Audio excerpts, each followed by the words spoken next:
स्वागत है आप सभी का। आप देख रहे हैं दिन की बड़ी बहस। मैं हूं जब्बार खान। जी हां, खेतों के रास्ते सियासत की पगडंडी। आज दरअसल हम इसी पर चर्चा करेंगे क्योंकि कोई भी पार्टी हो, सर्दी की मार झेलते हुए किसान आंदोलन पर डटे हुए हैं, अड़े हुए हैं। अब इसे उनकी अना कहें या फिर दूसरी तरफ सरकार की अपनी जिद कि उनकी मांगें पूरी नहीं करनी है। मगर इस बीच में हमारी पॉलिटिकल पार्टियां, हमारी सियासी जमातें, चाहे वो सत्ता पक्ष हो या फिर विपक्ष हो, खुद को सबसे बड़ा किसान हितैषी साबित करने में लगी हुई हैं। और ऐसे में आज राहुल गांधी ने जिस तरीके से प्रहार किया और एक बुकलेट भी जारी किया कि मोदी सरकार कैसे 4-5 उद्योगपतियों के हाथों में अब ये कृषि सेक्टर भी डालने जा रही है, इसलिए मैं हमेशा इस आवाज को उठाता रहूंगा, डरूंगा नहीं किसी से। उन्होंने ये भी कहा कि बीजेपी या मोदी मुझे छू तो नहीं सकते लेकिन मुझे गोली मरवा सकते हैं। किस बुनियाद पर राहुल गांधी ने यह बात कही और क्यों इतना बड़ा आरोप लगाया, तो समाधान का इंतजार हर कोई कर रहा। कल इस बीच में सरकार और किसानों के बीच में अगले दौर की बातचीत शुरू होने जा रही है और इधर आज जो सुप्रीम कोर्ट ने समिति बनाई थी उसकी बैठक भी हुई और उसको भी आपने देखा, मगर समाधान कहीं से नहीं निकल रहा। किसान अड़े हुए हैं, सरकार अड़ी हुई। हमारे सारे खास मेहमान हमारे साथ जुड़े हुए हैं। हमारे साथ बीजेपी के नेता और प्रवक्ता जयप्रकाश पांडे जी हैं, साथ में कांग्रेस पार्टी के नेता और प्रवक्ता के तौर पर अजय अरोड़ा जी हैं। भारतीय किसान यूनियन के सदस्य हमारे साथ में जुड़ेंगे थोड़ी ही देर में, गजेंद्र चौधरी साहब। हमारे साथ में समाजवादी पार्टी की प्रवक्ता नाहिद लारी खान साहिबा हैं, साथ में वरिष्ठ पत्रकार के तौर पर विश्वेंद्र कुमार जी। आप सभी मेहमानों का शुक्रिया के साथ में स्वागत है।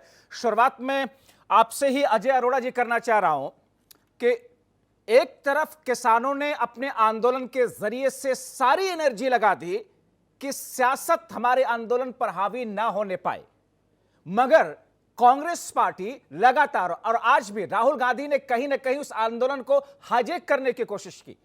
क्या किसानों का जो अपना एक तर्क है कि हम इसे राजनीति से दूर रखना चाहते हैं, उनके उस आंदोलन और मेहनत पर पानी नहीं फिरेगा ऐसे? जब्बार भाई, किसान अपना काम कर रहे हैं और कांग्रेस पार्टी अपना काम कर रही है। किसान अपना आंदोलन स्वयं कर रहे हैं और हमारा पूरा समर्थन उनके साथ है, क्योंकि किसान देश के हमारे अन्नदाता हैं और हम धरती पुत्र अन्नदाता के बिल्कुल साथ हैं। और जो आज बैठकें हुई, जो राहुल गांधी जी ने कहा, बिल्कुल सत्य कहा। और हम किसानों के हितैषी भी हैं, हमदर्द भी हैं और हम सखा भी हैं। बिल्कुल, किसान अगर राजनीतिक पार्टियों को नहीं चाहते तो वो उनका निजी फैसला है, लेकिन कांग्रेस खुल के किसानों के साथ है। अजय जी, ये तो किसानों का फैसला शुरू से है कि हम नहीं चाहते कि हमारे इस आंदोलन में राजनीतिक पार्टियों का कोई भी दखल हो, क्योंकि ऐसे में सरकार के लिए आसान होगा इस आंदोलन को खत्म करना। किसान तो इसी लाइन पर चल रहे हैं। जब्बार भाई, हम बिल्कुल बाहर से समर्थन कर रहे हैं और हम तो प्रतीक्षा में भी थे। देखो, किसानों का अपना मत है, किसान अपने विवेक से काम कर रहे हैं और किसान देश के प्रधानमंत्री से अधिक दिमाग रखते हैं और बिल्कुल उन्हें हम अंडर एस्टिमेट नहीं कर सकते। उनका दिमाग बिल्कुल ठीक है, वो बड़े विवेक से काम कर रहे हैं, बड़े अनुशासन से आंदोलन कर रहे हैं। मैं इसीलिए समझना चाहता हूं अजय अरोड़ा जी कि आखिर वो स्थिति कौन सी आ गई राहुल गांधी के सामने। ठीक है, आपने बुकलेट जारी की किसानों के हित में, सरकार के खिलाफ में, ठीक है, आपकी अपनी चॉइस है, आपका अपना अधिकार है, लेकिन राहुल गांधी का यह कहना कि मुझे कोई डरा नहीं सकता है, मुझे कोई छू नहीं सकता है, लेकिन मुझे बीजेपी और मोदी गोली मरवा सकते हैं, ये किस किस्म की बयानबाजी है? इस बयान से हासिल क्या होना है? देखो जब्बार भाई, ये तो पता है कि टू मैन आर्मी है और टू मैन आर्मी से डर तो सभी को लगता है, क्योंकि वो बार बार कहते हैं, डराते भी हैं हमें कि हमारा सीना 56 इंच का है, 56 इंच का है। तो कहीं ना कहीं डर पैदा करता है ये कि 56 इंच का सीना बाहर तो कुछ नहीं कर पा रहा, ना पाकिस्तान का ठीक से जवाब दिया, बांग्लादेश भी हमें आंखें दिखा रहा है और चाइना फिंगर 4 फिंगर 5 में घुसा हुआ है। तो हमें लगता है कि 56 इंच का सीना जो देश के बॉर्डर है, देश की सीमाओं पे ठीक से काम नहीं कर रहा। तो ये व्याख्या विपक्षी पार्टियों के नेताओं को गोली मरवाने के लिए ये व्याख्या सूट करती है जो आप कर रहे हैं कि 56 इंच का सीना है, सरकार अपना काम नहीं कर रही है, लेकिन विरोधी दल के नेताओं को गोली मरवा देगी। यह ऐसी स्थिति है जिसमें शायद आज राहुल गांधी की उस बयान को लेकर के उसका निष्कर्ष क्या निकाला जाए, उसको किस तौर पर देखा जाए। क्या इसे राहुल गांधी का एक अपरिपक्व बयान कहा जाए या फिर इस बयान को देने की कोई जरूरत नहीं थी राहुल गांधी ने एक अलग लाइन बोल करके एक अलग तरह की डिबेट को जन्म दे दिया है, या फिर राहुल गांधी यही चाह रहे थे? इन तमाम चीजों के बीच में मुद्दे अपनी जगह हैं, सरकार की जिद अपनी जगह हो सकती है, किसानों की जिद अपनी जगह आना अपनी जगह हो सकती है, मगर इन तमाम चीजों के बीच में जो बीच का रास्ता निकालने की बात कही जा रही थी, मैं उस मुद्दे पर आऊं, किसानों के आंदोलन को लेकर के, उसकी डेवलपमेंट को लेकर के। मगर जयप्रकाश पांडे जी, क्यों डराते हैं आप लोग राहुल गांधी को? क्यों उनको लगता है कि साहब हमें गोली मरवा दिया जाएगा?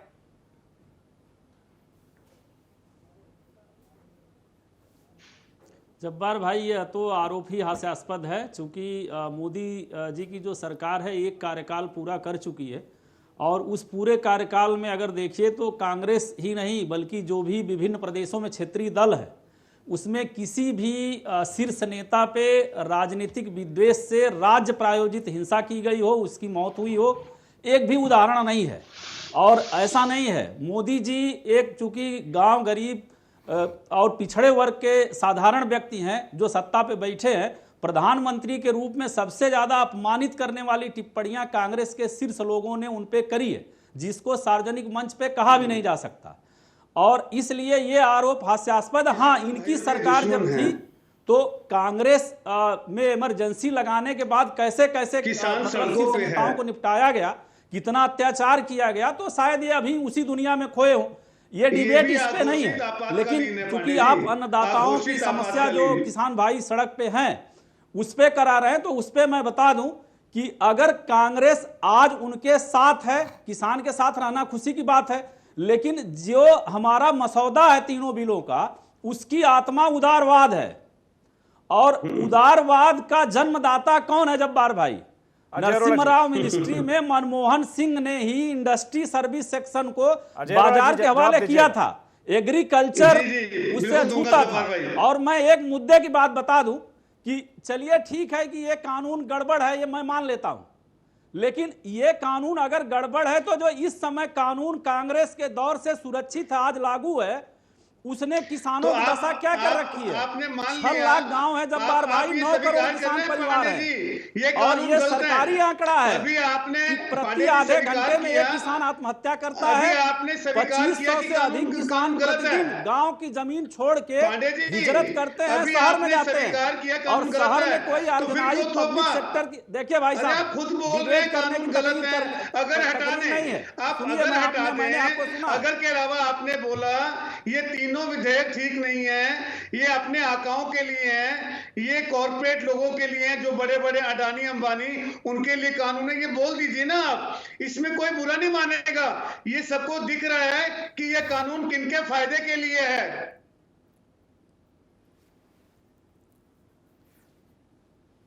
हो गया भाषण नहीं, बोलने दीजिए, आपको तो भाषण लग रहा है भाई साहब। नहीं, ये तो मैंने हकीकत बताई है, भाषण तो आप दे रहे थे जब आपने डिबेट शुरू की।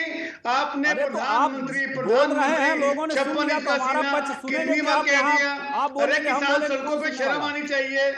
अरे मैं मान लिया 112 इंच का सीना, किसानों की क्या फर्क पड़ता है? मैं तो कहता हूं कि हत्या की है, ये मृत्यु नहीं, हत्या है। हमारे दल पे किसानों की मृत्यु का जिम्मेदार उसको सीधा मोदी सरकार है। रखिए साहब, सीधा मोदी सरकार, 125 किसानों की मौतों की जिम्मेदारी आपको लेनी पड़ेगी पांडे जी। ठीक है, ठीक है, पार्टी को ठीक है, इन मौतों की जिम्मेदारी लेनी पड़ेगी। ठीक है, ठीक है। अब जाहिर तौर पर जब बात निकलेगी तो बहुत दूर तक जाएगी, और ऐसे में अजय अरोड़ा जी, आपके राज्यों में जहां पर सरकारें हैं, आपको एक नजीर पेश करना चाहिए था। मध्य प्रदेश के अंदर आपने कहा था कि सरकार बनते ही किसानों की कर्ज की माफी कितने घंटे में कर दी जाएगी, और उसका मुद्दा बीजेपी लगातार आपके सामने उठाती रही, लेकिन उससे इतर मौतें बेशक हुई हैं, मगर उससे इतर किसान कब तक वहां पर खड़ा रहेगा, किसान कब तक इंतजार करता रहेगा, या इसका कोई रास्ता है ही नहीं, या इसका कोई रास्ता है नहीं। ठीक है, मैं एक कमेंट सबसे ले लूं, जयप्रकाश पांडे जी, मैं एक कमेंट सबसे ले लूं, उसके बाद में आप दोनों की तरफ मैं वापस आता हूं। गजेंद्र चौधरी साहब, ठीक है, गजेंद्र चौधरी साहब, कानून गलत कैसे हो सकता है? ठीक है सर, ठीक है। गजेंद्र चौधरी साहब, सुप्रीम कोर्ट ने जिस समिति को बनाया, उस समिति से एक शख्स ने अपने आप को अलग कर लिया। आज उस समिति की बैठक होती है, वो कहते हैं कि साहब हमारी कोशिश होगी कि किसान नेता हमसे आकर के बात करें, हम अपनी कोशिशों में कामयाब होंगे। आप लोगों ने तो फैसला ले लिया है, हमें उस समिति से बात ही नहीं करनी है। सुप्रीम कोर्ट के आदेश को तो मान नहीं रहे आप लोग, फिर समस्या का समाधान के लिए रास्ता तो कुछ है ही नहीं। देखो, पहले भी सरकार बोल रही थी कि समाधान सरकार से निकलेगा और सरकार से ही बात किसान करेगा। अब कल की जो वार्ता उस पर अब देखना है कि सरकार क्या रुख अपनाती है। बाकी ये जो समिति जो बनी थी, समिति में किसान विरोधी जो है लोग हैं और बिल्कुल किसान उस पर विश्वास नहीं करेगा, हम लोग उस पर विश्वास नहीं करेंगे बिल्कुल भी, जो क्योंकि पहले भी इस बिल का समर्थन इन्हीं लोगों ने किया था। तो यानी कि सुप्रीम कोर्ट ने जानबूझ करके ऐसा किया है, ऐसे लोगों को समिति में रख दिया है आप लोगों का। दूसरे शब्दों में अगर कहें तो ये आरोप सुप्रीम कोर्ट के ऊपर आपका? नहीं नहीं नहीं नहीं, ये आरोप हमारा सुप्रीम कोर्ट के लिए नहीं है। हम तो सुप्रीम कोर्ट का धन्यवाद करते हैं कि उस पर स्टे किया। मगर गजेंद्र जी, हम बताएंगे ना उसमें नाम तो चुने ना, उसमें रीजन क्या है। सबसे पहली बात है कि सुप्रीम कोर्ट के पास में ये नाम कहां से चले गए हैं। सुप्रीम कोर्ट आकर के इन लोगों को बुलाया नहीं है, ये नाम कहीं ना कहीं से तो गए हैं, जड़ वहां पे है। जब वो लोग वहां पे गए हैं, उनके नाम गए हैं, तो सुप्रीम कोर्ट ने उन्हीं को तो समिति में रखा है। ठीक है। नाहिद लारी खान साहबा, ये जो स्थिति बन रही है, कल फिर से किसान और सरकार के बीच में बातचीत होनी है, सुप्रीम कोर्ट के जरिए जो समिति बनाएगी अपनी कोशिश वो कर रही है, किसी भी कोशिश के जरिए ऐसा कोई रास्ता तो दिख नहीं रहा है फिलहाल। क्या आपकी भी वही लाइन है आपकी पार्टी की जो कि गजेंद्र चौहान जी कह रहे हैं, किसान नेता? देखिए, अब आज देखिए कि कल जो सरकार के अटॉर्नी जनरल थे वेणुगोपाल जी, उन्होंने सुप्रीम कोर्ट में बहुत जोर देकर कहा, माननीय सुप्रीम कोर्ट में, कि ये जो ट्रैक्टर रैली जो 26 जनवरी को होने वाली है किसानों की, उसको जो है बहुत जरूरी है कि उस पर रोक लगाई जाए। अब माननीय सुप्रीम कोर्ट ने सब बातें सुनने के पश्चात कहा कि इस रैली पर रोक लगाने के लिए पुलिस को सोचना चाहिए, कि पुलिस का काम है कि पुलिस देखे कौन दिल्ली में आएगा और कौन दिल्ली में नहीं आएगा, ये तय करे पुलिस। तो रोक लगाने से इसका मतलब माननीय सुप्रीम कोर्ट ने रोक लगाने से इनकार कर दिया और यहाँ तक कह दिया कि पहले पुलिस को निर्णय लेना होगा। जब पुलिस निर्णय ले लेगी तो उसके बाद कोर्ट तय करेगी कि उसे क्या करना है।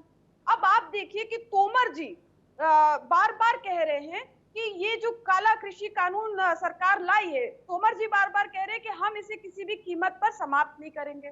अब कमिटी जो गठित हुई है, कमिटी में एक सदस्य ने जो है इस्तीफा दे दिया, माननीय सुप्रीम कोर्ट को धन्यवाद दिया और इस्तीफा दे दिया, क्योंकि कमिटी के ऊपर प्रश्न चिन्ह लग गया है। अब ये माननीय सुप्रीम कोर्ट तय करेगी या विचार करेगी कि इस मामले में आगे क्या करना है। आप देखिए कि 2 महीने हो गए लगभग इस कड़कड़ाती ठंड, बारिश और महामारी के में नहीं, ये सारी चीजें पब्लिक डोमेन में है। देखिए, ये सारी चीजें पब्लिक डोमेन में है, हर कोई देख रहा है इस वक्त चल क्या रहा है, कोर्ट से लेकर, सरकार से लेकर, समिति से लेकर के और धरना स्थलों पर। अब सवाल ये है कि किसान तो पिछले दिनों कह चुके थे कि हम ट्रैक्टर रैली नहीं निकालेंगे, दोबारा से किसानों का ऐलान होगा कि साहब हम 26 जनवरी को निकालने के लिए जा रहे हैं। सुप्रीम कोर्ट कह देता कि साहब ये लॉ एंड ऑर्डर का मसला है, पुलिस इसको देखे। तो गलत क्या सुप्रीम कोर्ट ने इसमें? पुलिस नहीं देखेगी तो कौन देखेगा? माननीय सुप्रीम कोर्ट ने तो सरकार को स्पष्ट कह दिया कि हम कोई रोक नहीं लगाएंगे किसानों की रैली पे। ठीक है, आप लोग मैं विश्वेंद्र कुमार जी आपकी तरफ आऊं, उससे पहले कमेंट जयप्रकाश पांडे जी। तो फिर 26 जनवरी बेहद नजदीक है, ऐसे में देश का एक बड़ा कार्यक्रम गणतंत्र दिवस के इस मौके पर, जिसमें पुलिस सिक्योरिटी दस्ते लगे होते हैं, सुप्रीम कोर्ट ने हस्तक्षेप करने से इनकार किया, पुलिस के ऊपर सब कुछ डाल दिया। सरकार इजाजत देगी किसानों को या नहीं देगी?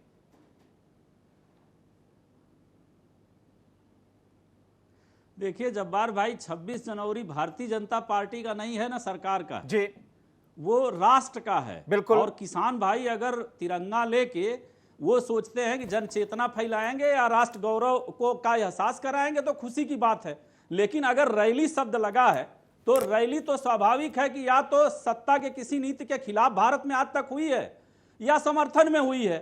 तो किसान भाइयों को जाहिर सी बात है कि उस पार्टिकुलर दिन जो भाजपा का नहीं है न सरकार का है, वो भारत के गौरव का दिन है। आप बिल्कुल तिरंगा लेके प्रभात फेरी निकालिए, हम भी साथ हैं, आप हमसे लड़िए सरकार से, भारत को चुनौती मत दीजिए, वो तिथि ही गलत है। नहीं तो वो कहाँ कह रहे हैं कि हम भारत को चुनौती दे रहे हैं? वो कह रहे हैं कि गणतंत्र दिवस के इस मौके पर जिस दिन संविधान लागू किया गया था, हम उसी संविधान की दुहाई देते हुए अपने हक की आजादी के लिए सरकार के सामने आकर के फरियाद कर रहे हैं।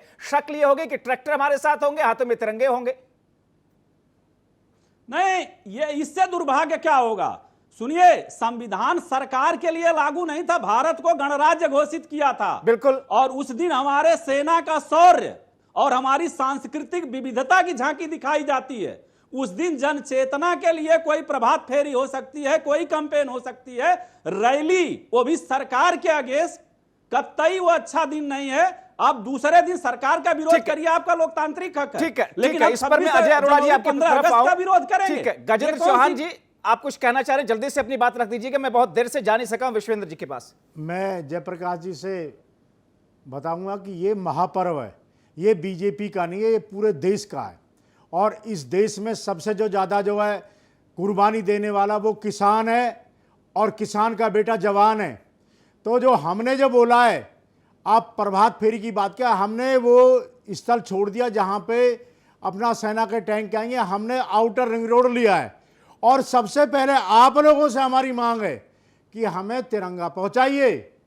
जहाँ जहाँ हमारे आंदोलन चल रहे हैं, 26 जनवरी को हम ट्रैक्टर लेके आएंगे, आउटर रिंग रोड पे अपना हिस्सा बनेंगे इस गणतंत्र दिवस का।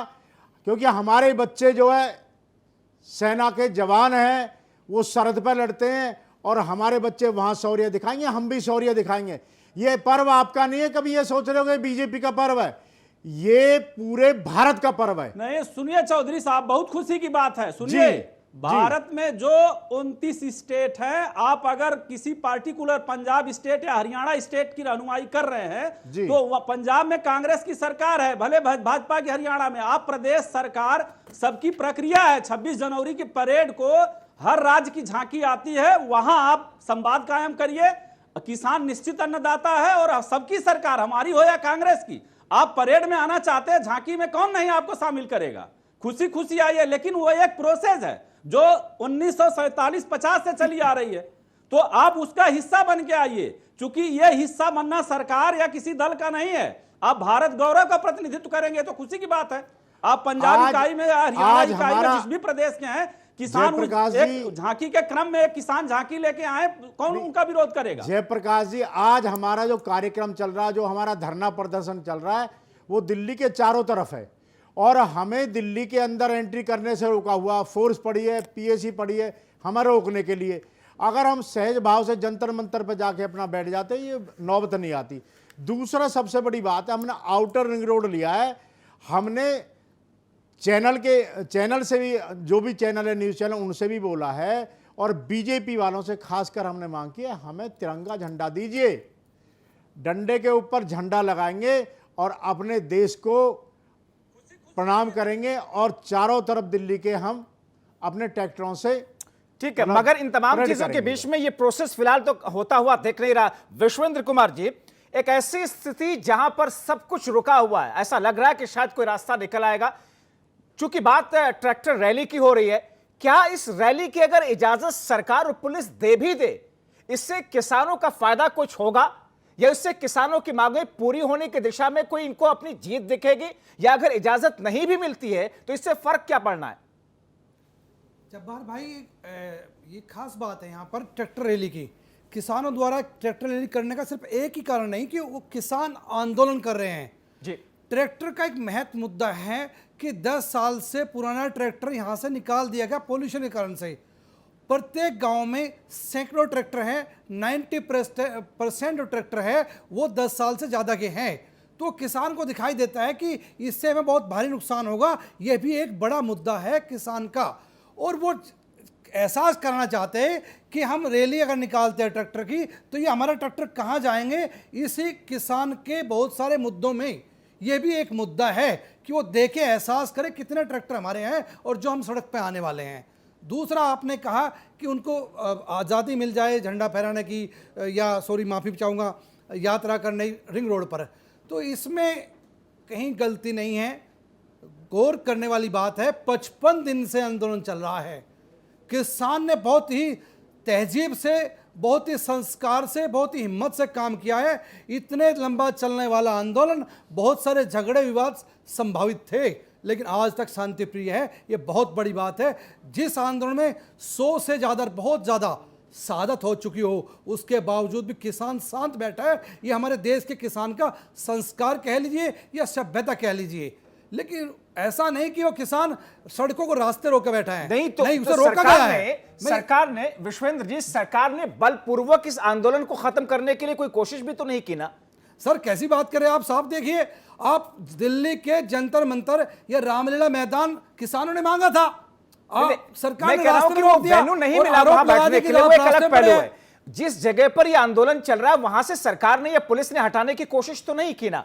आप अब ऐसे नहीं सर, बिल्कुल ठीक कहा आपने, बिल्कुल हटाने की कोशिश नहीं की सरकार ने अच्छा काम किया। ये होना भी चाहिए, सरकार की एक समझदारी है। लेकिन एक बात पर ध्यान दें आप कि ये स्थिति क्यों बनी। आप बॉर्डर पर रोकते हैं तो रास्ता तो रुकता है ना। आप रामलीला मैदान भेज दो ना उनको, रास्ता रुकेगा, झगड़ा होगा, विवाद होते उनके सर जाएगा। जयप्रकाश पांडे जी, घूम फिर करके वही सवाल एक बार फिर से आ गया कि आखिर अगर ये लोग दिल्ली में बैठ जाएंगे, रामलीला मैदान में आकर के विरोध प्रदर्शन करेंगे, वहां एक दायरे में बैठ करके, चार दीवारी उसकी बनी हुई है, रामलीला मैदान की चारों तरफ से बाउंड्री है, तो फिर उसमें दिक्कत क्या है सरकार को? ये करके उन रास्तों को सरकार क्यों नहीं खोलने देती है?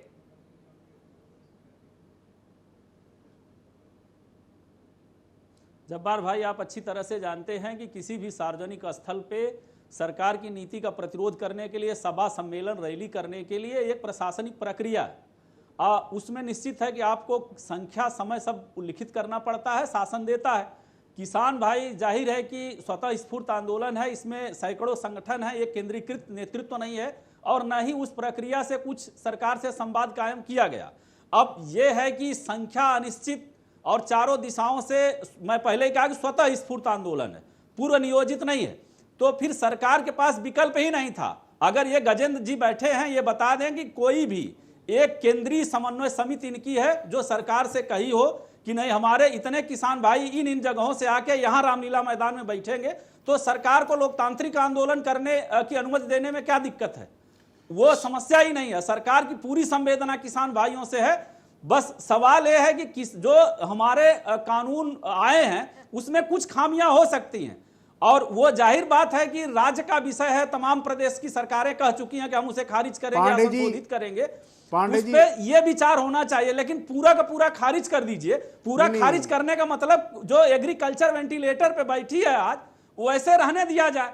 तो जाहिर बात है कि जिस एमएसपी का हंगामा है, जब शांता कुमार समिति साफ कहती है कि 6% किसान ही सरकारी क्रय केंद्रों पे लाभ ले पा रहे हैं अपनी उपज बेच के, तो 94% किसान के अगर दर्द को सरकार ने समझा है और उनके हित के लिए नहीं, कर रही है। जयप्रकाश पांडे जी, जयप्रकाश पांडे जी, गजेंद्र जी कुछ कहें उससे पहले, जयप्रकाश पांडे जी, गजेंद्र जी कुछ कहें उससे पहले मैं एक सवाल रखना चाहता हूं कि दरअसल ये कहा, सरकार तो ये कह रही है ना, आपकी पार्टी और आपकी सरकार, केंद्र से लेकर राज्य सरकार ये कह रही है कि ये कानून किसानों की जिंदगी को बदल देगा, बहुत अच्छा हो जाएगा, हमने एक गिफ्ट के तौर पर दिया है। किसान कह रहे हैं कि साहब ये हमें बर्बाद कर देगा। सवाल इस बात का है, तो फिर इन कानूनों में 15, 14, 16 अमेंडमेंट को सरकार ने तस्लीम क्यों कर लिया? सवाल तो इस बात का भी है कि अगर ये कानून इतना खूबसूरत है, इतना बढ़िया है, तो इसमें अमेंडमेंट या इसमें तब्दीली की बात पर सरकार रजामंद कैसे हो गई और 12 से 14 संशोधन कैसे तैयार कर लिए गए और इसमें सरकार राजी हो जाती है? कल एक बार फिर से किसान और सरकार के बीच में बातचीत का दौर शुरू होगा। अब ऐसे में अजय अरोड़ा जी, ये बातचीत का दौर कितने दौर तक चलेगा कि उसके बाद जाकर के हल निकलेगा? कोई सीमा होती है ना इसकी? कोई सीमा है कि नहीं है? एक के बाद एक नया दिन, नई तारीख, नई जगह, नया मौका। जब्बार भाई, तारीख पे तारीख, बैठक पे बैठक, चर्चा पे चर्चा, स्कोर क्या रहा? 9-0।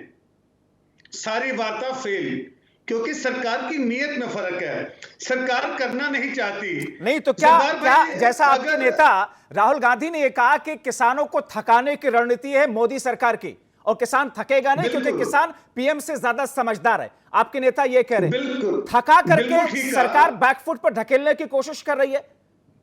बिल्कुल। तो फिर इसका काउंटर क्या है आपके पास, अगर आप समर्थन कर रहे हैं? जब्बार भाई, ये बार बार जो बैठक हो रही है, हर तारीख के बाद नई तारीख पड़ जाती है और आंदोलन कमजोर करने का प्रयास कर रही है, क्योंकि सरकार ने, कृषि मंत्री साफ कह दिया कि ये तीनों विधेयक वापस नहीं होंगे। जब ये वापस करने को तैयार नहीं है, तारीख पे तारीख जाके और कोशिश भी कर रहे हैं, इन्होंने कई संगठनों को डिवाइड करने का प्रयास भी किया है। इसी कारण तो कमेटी के एक सदस्य ने इस्तीफा दे दिया, क्योंकि ये चाहते नहीं हैं और ये जान के लेट पे लेट कर रहे हैं ताकि आंदोलन कमजोर हो। लेकिन ये बात बता रहे हैं आपके चैनल के माध्यम से, ये धरती पुत्र, ये किसान कभी भी आंदोलन कमजोर नहीं करेगा।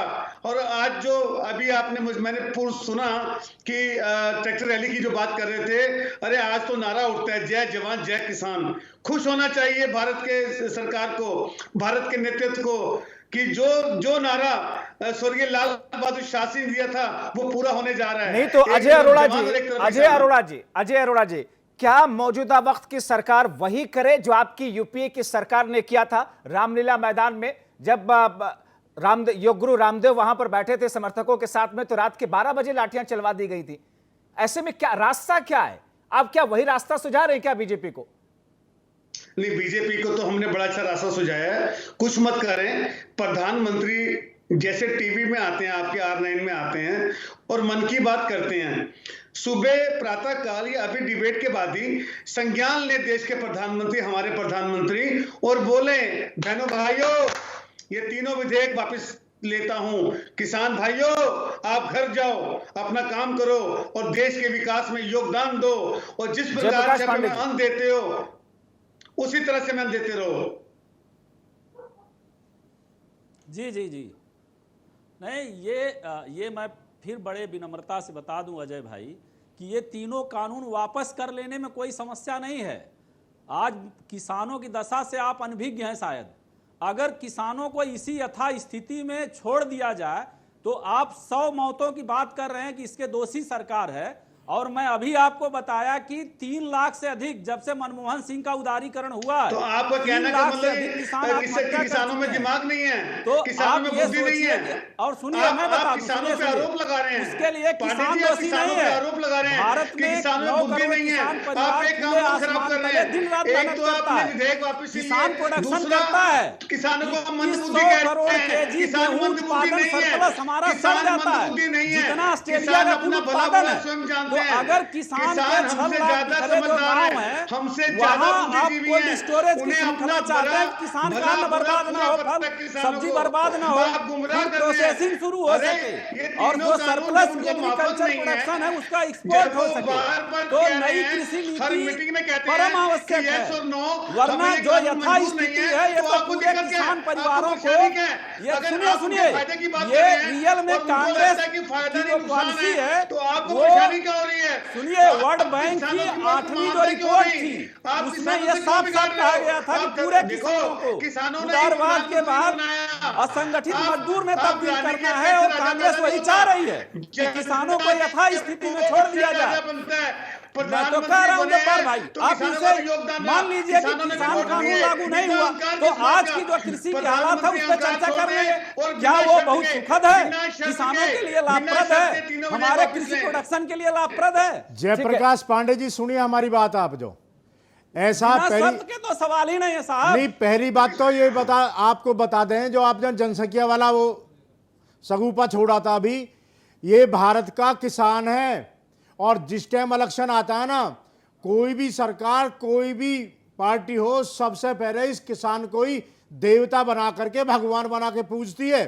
जिस किसान की आप जनसंख्या पूछने जा रहे हो ना, 70% है भारत में, आपके पास मैदान कम पड़ जाएंगे, किसान आने वाला नहीं है। अरे वही दूसरी बात, पहले सुनिए वही कुछ नहीं है, वही कुछ नहीं है, ये किसान के लिए ये बिल्ले का सारे वामपंथी रहनुमा बिहार गए थे। बिहार एक ऐसा स्टेट है, ये किसान के लिए लेके आए ना बिल, जिसमें स्टेट को छोड़िए, नहीं है, आप स्टेट को छोड़िए, दिल्ली की बात कीजिए, वो भी किसान, ये दिल्ली हमारी है, ये और वहां दिल्ली के किसान किसानों किए ने इस बिल और के आज समर्थन नहीं में तो वोट कल दिया। अगर हमारी यहाँ सरकार है। 2024 तक भी अगर आंदोलन सुन लीजिए, चलाना बाबा तो साहब हम कहते थे, बाबा साहब करने वाले भीमराव नहीं है। अम्बेडकर कहते थे, 2024 सरकार के में नीति जो से हमारा असंतुष्ट हक है हैं, ना, वोट के जनता में माध्यम से जाइए, आपको बता देंगे। सरकार चुन के ले आइए, संविधान नहीं, बदल दीजिए। चुन के हमने कौन चुनी है। रोका है आपको? हमने चुनी है जाहिर है सरकार। कि आपको ना जनता पे हमने भरोसा चुनी है, है हम और न जनता किसान है, पे भरोसा है। 70% और जो है। एक किसान आप संगठन बार है, बार वो बार अपनी- बार अपना छोटे इतिहास छोटे उठा के देख अपने ले। टुकड़े जिन बना लेते किसान हैं नीति- उसके जिन किसानों सरकारी के, नीतियों का विरोध जो कर रहे बीजेपी हैं, का कार्यकर्ता किस है particular और मुद्दे उनसे पे बयान उन्होंने दिलवाते आंदोलन हैं। किया है।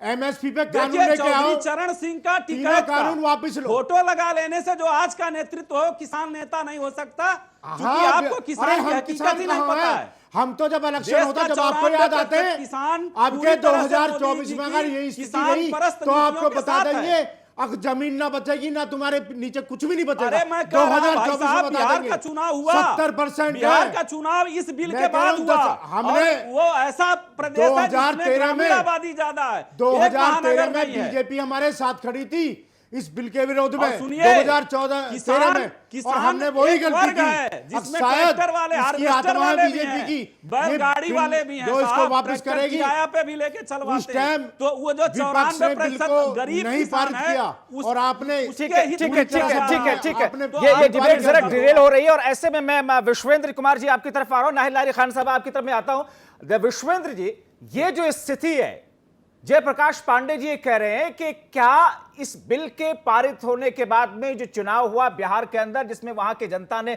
सराखों पर उनको बिठाया, ये प्रमाणित करता है कि जनता उनके साथ में। मेरा सवाल यह है कि क्या इन कानूनों को लेकर के सरकार को चुनाव की कोई चिंता नहीं, उसको लगता है कि इससे चुनाव में कोई फर्क नहीं पड़ने वाला, चुनाव जीतने का एक अलग मैकेनिज्म होता है?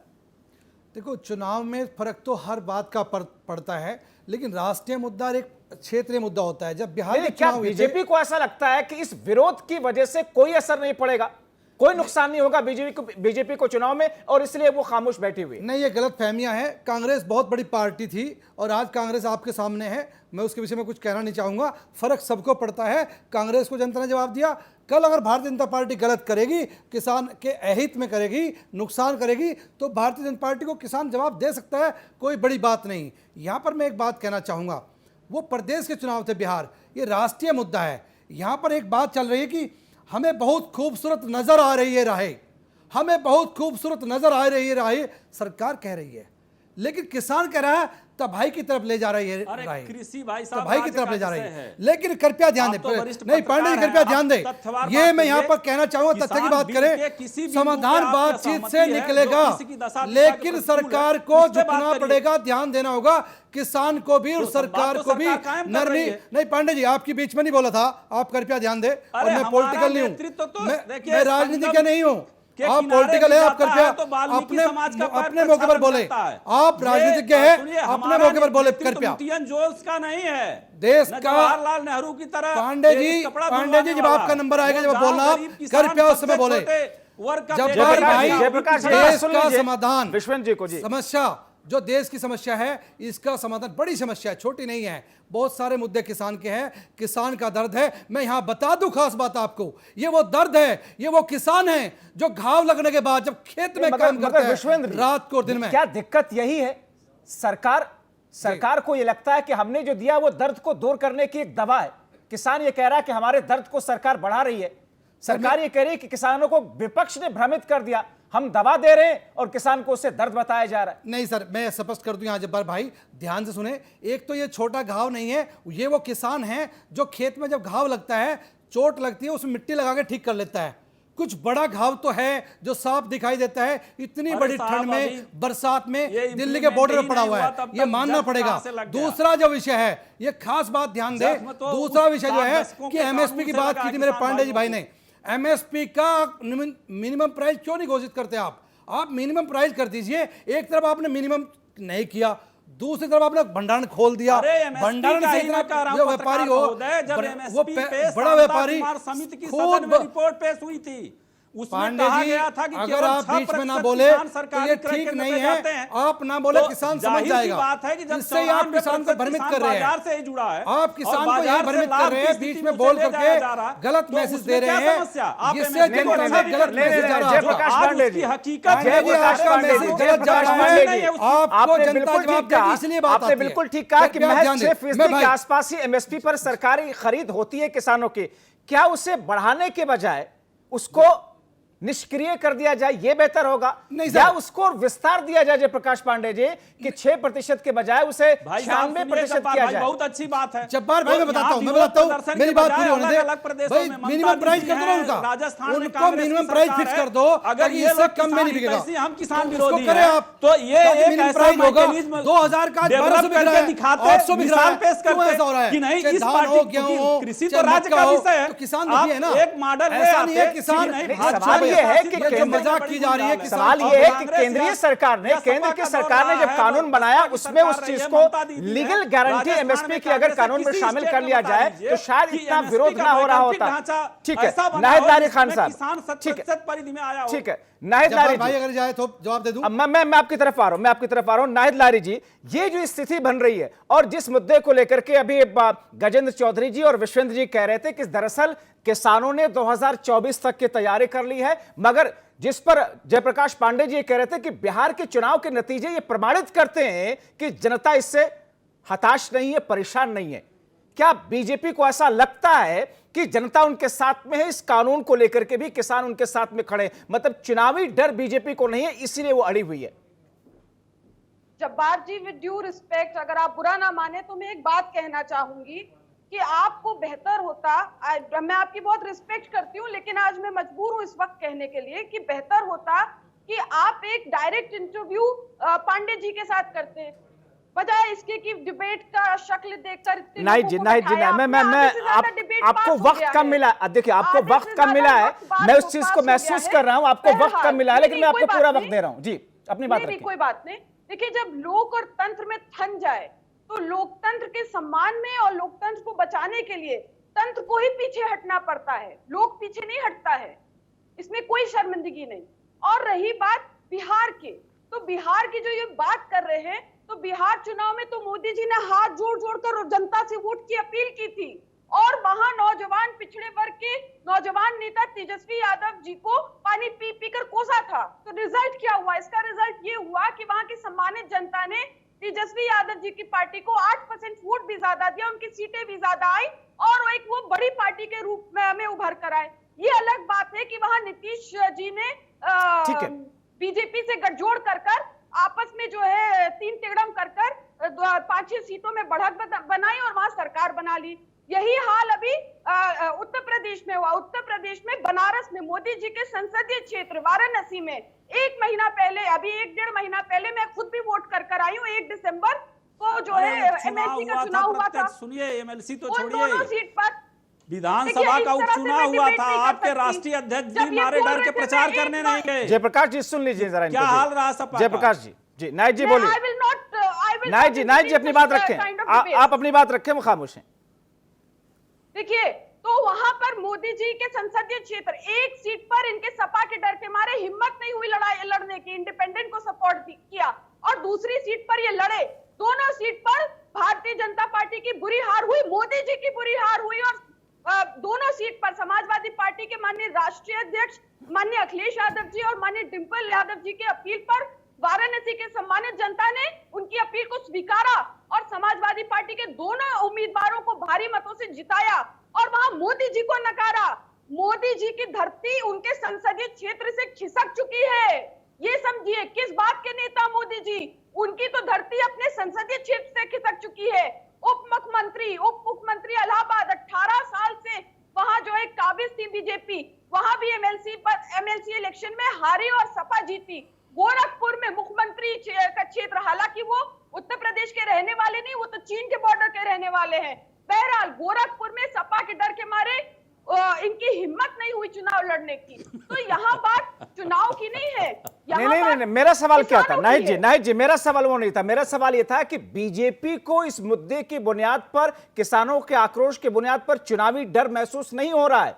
मेरा सवाल ये था कि उनको इससे डर नहीं लग रहा कि जनता उनको वोट नहीं करेगी या इसकी नाराजगी चुनाव में झेलना पड़ सकता है, इसीलिए बैकफुट पर बीजेपी खुद को देखिए, महसूस नहीं कर रही है, इसलिए वो पीछे नहीं जब्बार जी, हटेगी। जब्बार भाई, आप ये समझे कि माननीय सुप्रीम कोर्ट ने बहुत ही उचित सुझाव दिया था कि ये जब तक ये मैटर कोर्ट में विचाराधीन है, इस कानून को होल्ड करे सरकार। लेकिन ये सत्ता के नशे में इतने चूर हो गए हैं कि इनकी चमड़ी इतनी मोटी हो गई, गेंडे से मोटी चमड़ी है, तो इनके ऊपर कोई फर्क नहीं पड़ता है कि माननीय सुप्रीम कोर्ट क्या कह रहा है जयप्रकाश जी, या जनता क्या सोच रही है। इस चीजों का इनके ऊपर कोई फर्क नहीं पड़ता है। अब मुझे बोलने दे, जयप्रकाश जी को आपने बहुत बुलवा लिया, आप मुझे बोलते दे। इनके ऊपर कोई फर्क नहीं पड़ता है कि माननीय सुप्रीम कोर्ट क्या कह रही है, जनता क्या कह रही है। आखिर में माननीय सुप्रीम कोर्ट ने यही फैसला दिया, आदेश दिया और ये काले कानून पर होल्ड करा। अरे ये तो वो पार्टी, इनके ऊपर सुप्रीम कोर्ट की भी बातों का कोई असर नहीं पड़ता है। 1.5 साल हो गए उत्तर प्रदेश सरकार को, माननीय सुप्रीम कोर्ट ने कहा कि यहाँ जंगल राज है, मतलब इनकी सरकार पर, योगी सरकार पर जंगल राज का तमगा लटका हुआ है, 1.5 साल से लटका हुआ है। कोई फर्क पड़ा इनके ऊपर? कोई फर्क पड़ा नहीं। इनकी चमड़ी बहुत मोटी हो गई सत्ता के नशे में, कोई फर्क नहीं पड़ा। आज भी बेहाल है लोग, महिलाओं और बच्चों के साथ रोज इज्जत आबरू उनकी लुट रही है, दरिंदगी की सारी हदें पार हो रही है। बदायूं में मंदिर में महिला से रेप हुआ और उसकी निर्मम तरीके से हत्या हुई। तो ये वो लोग लेकिन आप जिस सुप्रीम कोर्ट की, अरे जो जलियांवाला बाग, आप जलियांवाला बाग की एक बात मेरे से और सुन ले। जलियांवाला बाग भारत का बच्चा जान आज तक नहीं भूला है। वहां जनरल डायर ने जलियांवाला बाग कराया था। इस युग का जलियांवाला बाग मोदी सरकार करा रही है। मोदी सरकार करा रही है। 55 दिनों में, लगभग 2 महीनों में 70 किसानों की हत्या, 70 किसानों की मृत्यु हो गई है। अनेकों किसानों ने आत्महत्या कर ली है। ठीक है। मौतों का आंकड़ा कहीं ना कहीं 100 के ऊपर, 125 के आसपास पहुंचता हुआ दिख रहा है, जैसा कि गजेंद्र चौधरी जी बता रहे हैं। और ऐसी स्थिति में जयप्रकाश पांडे जी एक रिएक्शन दीजिएगा नायद जी की बातों को, उसके बाद मैं आगे ले जाऊंगा सवाल को।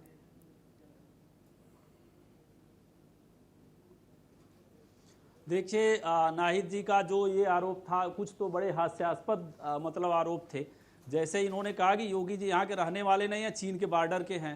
अब पंजाब के हमारे गजेंद्र चौधरी भाई के बहुसंख्यक नेता पाकिस्तान के किनारे पंजाब है, तो क्या वो भारत के नागरिक नहीं है?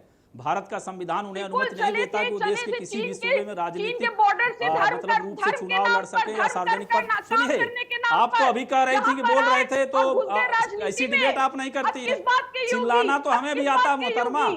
और ये सुनिए, आप तकरीर सुन लीजिए, चिल्लाना हमें भी आता। दूसरी बात इन्हें ये है कि ये नाहिद जिस महिमा गान कर रही थी अखिलेश जी का, तो ये आप जानते हैं जैसे विधान परिषद के चुनाव का, विधान परिषद का नेता मुख्यमंत्री नहीं होता प्रवक्ता महोदया, विधानसभा का नेता मुख्यमंत्री होता है। और विधानसभा के जो 6 सीटों पे उपचुनाव हुआ था, आपके राष्ट्रीय अध्यक्ष इतने डरे हुए थे कि प्रचार करने नहीं गए। तो क्या आपके राष्ट्रीय अध्यक्ष प्रधानमंत्री पद के दावेदार हैं, क्षेत्रीय दल है, मुख्यमंत्री पद के दावेदार हैं, और आपने देखा कि 6 उपचुनाव में क्या हस्र हुआ आपका।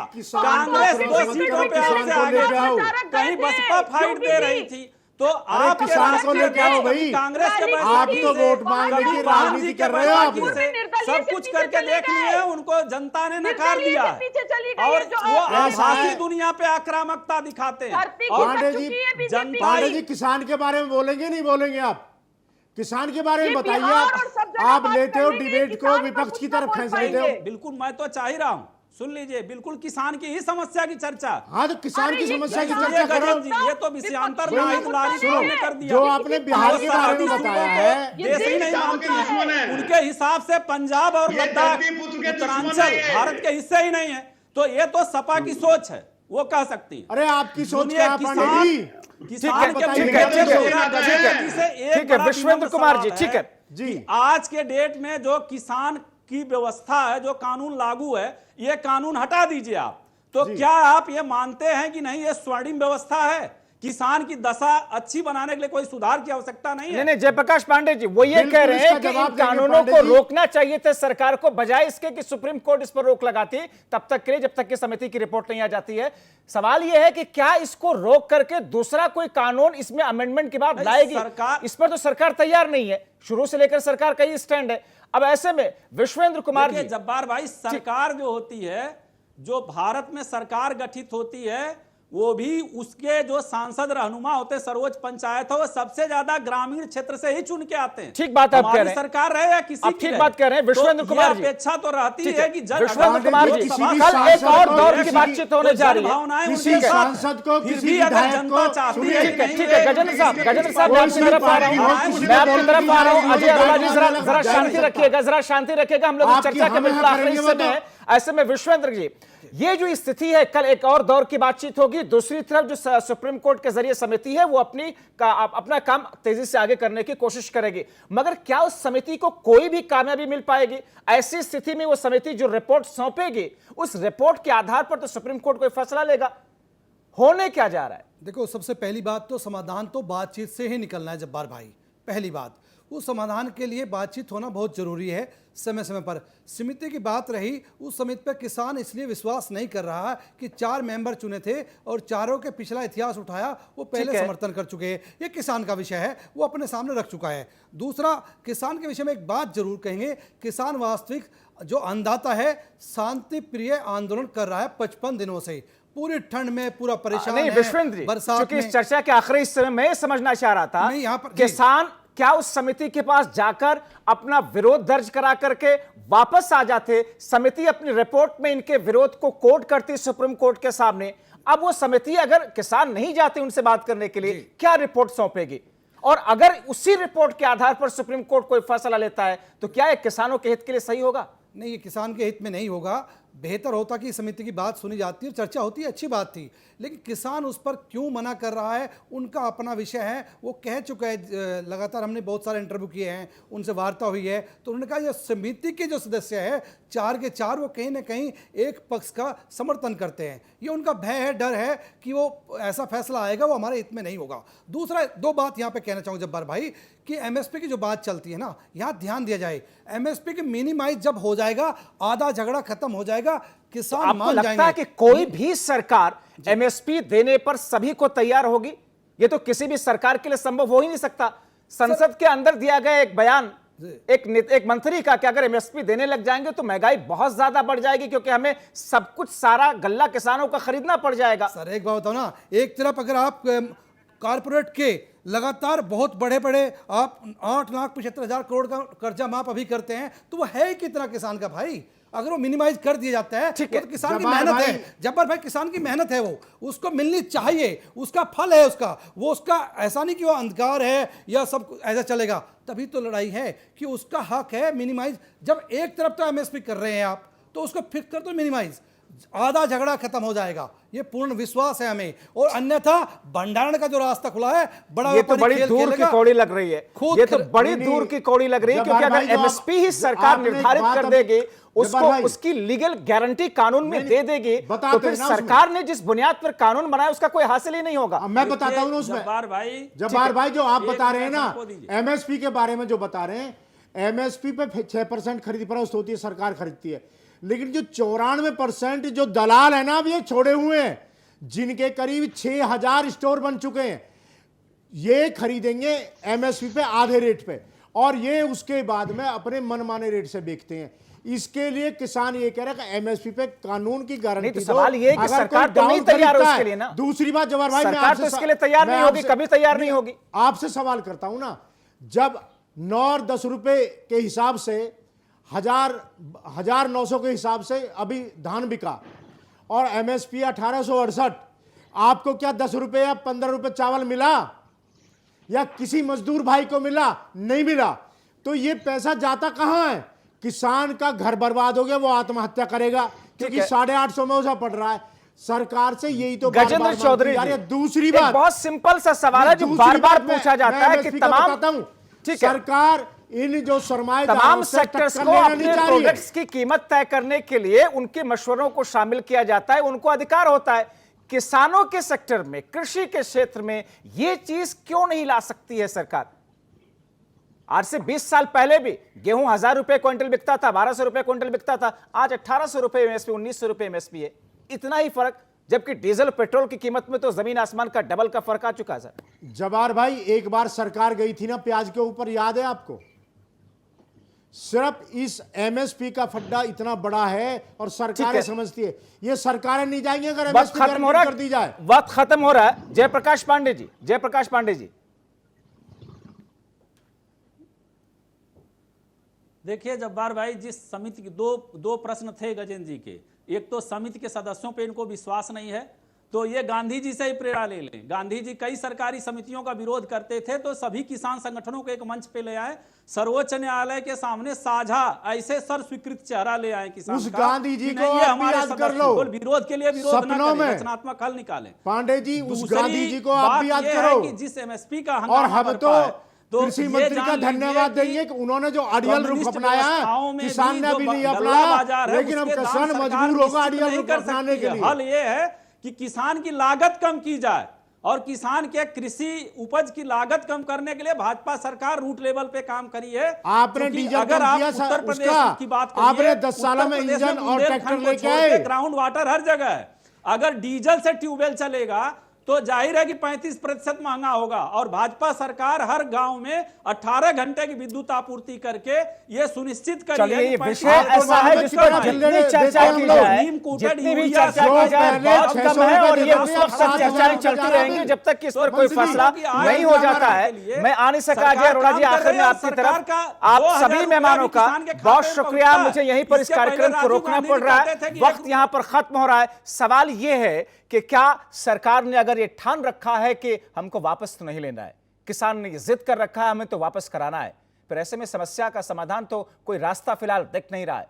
मगर इन तमाम चीजों के बीच में क्या सरकार का यह दोहरा मापदंड है कि एक तरफ 14-15 संशोधन के लिए सरकार तैयार है, दूसरी तरफ सरकार यह कहती है कि कानून बहुत अच्छा है। ऐसे में बीच का रास्ता कोई निकलता हुआ फिलहाल दिख नहीं रहा। उम्मीद बहरहाल करेंगे कि आगे शायद कल की बातचीत के बाद में कोई एक लाइन मिले जिसकी बुनियाद पर यह कहा जा सके कि आगे आने वाले वक्त में इस समस्या का समाधान जरूर मिलेगा। आज की इस चर्चा में इतना ही। आप सभी मेहमानों का बहुत शुक्रिया।